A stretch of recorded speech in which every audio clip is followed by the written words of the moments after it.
যে কোনো অসুস্থতা, যে কোনো বিপদ আপদে, মুসিবতে সবচেয়ে বড় আমল, সবচেয়ে প্রধান আমল হলো যে আল্লাহ রাব্বুল আলামিনের কাছে দুহাত তুলে, সম্ভব হলে 2 রাকাত নামাজ পড়ে বা যে কোনো নামাজের পর বা সাধারণ সময়েও আল্লাহর কাছে দুহাত তুলে আল্লাহ তাআলার কাছে চোখের পানি ফেলে বা কায়মনোবাক্যে আপনি দোয়া করবেন, আল্লাহ আমার অমুক সন্তান অসুস্থ, আপনি তাকে শেফা দান করেন। মন খুলে দোয়া করবেন। আমরা দোয়ার ব্যাপারে অনেক বেশি কার্পণ্য করি। আমরা হুজুরদের কাছে দোয়া চাই, কিন্তু নিজের দোয়া নিজে অনেকে করি না, করতে জানি না। এই জন্য ভাই, নিজের সন্তানের অসুস্থতার জন্য নিজে আল্লাহর কাছে লম্বা সময় নিয়ে দোয়া করবেন। দোয়া করতে কোনো মায়ের পেঁচালা শব্দ লাগে না। আমরা মনে করি হুজুররা কত মায়ের পেঁচ দিয়া, সুটটুট দিয়া, কবিতা ছন্দ গাইয়া টাইয়া দোয়া করে বোধ হয়। এত কিছু দরকার নাই ভাই।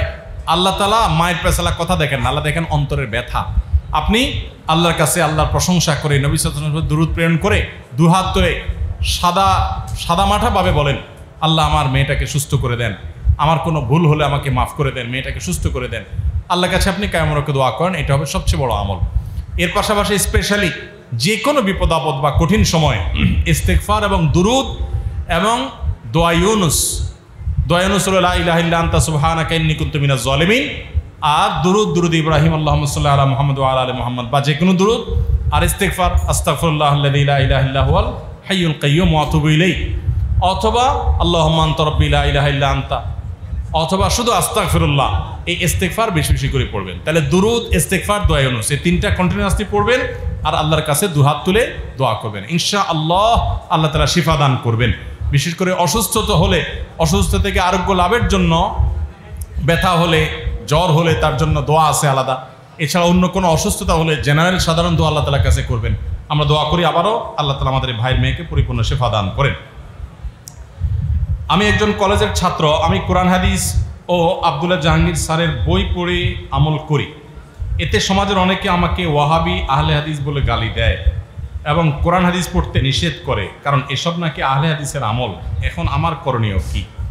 কোরআন হাদিস পড়লে যদি কেউ আহলে হাদিস হয়ে যায় তাহলে সেটাই ভালো। আপনি আহলে হাদিস হয়ে যাবেন কোরআন হাদিস পড়লে, এটা যদি কেউ বলে, এটা তার মূর্খতা ছাড়া আর কিছু না।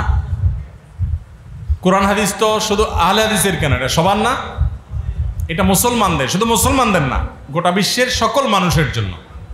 আল্লাহ কোরআনে বলেছেন হুদাল লিন্নাস, কোরআন পথ দেখাবে সকল মানুষকে, বিশ্ব মানবতাকে। অতএব মুসলমান হোক আর অমুসলমান হোক, কোরআন সবার জন্য গাইড বুক। অর্থাৎ অন্য অমুসলিমরাও যদি হেদায়েত চায় তাহলে কোরআনে সে হেদায়েতের গাইডলাইন বলা আছে। সো এই কোরআন হাদিস এটা আহলে হাদিসদের, আমাদের না, বা অন্যদের না, বা অন্যরা এটা ডাইরেক্ট পড়বে না, এটা ভুল কথা। যারা বলছেন তারা হয়তো মনে করেন যে ডাইরেক্ট কোরআন হাদিস পড়লে আপনি ভুলভাল বলবেন টলবেন, এরকম কিছু।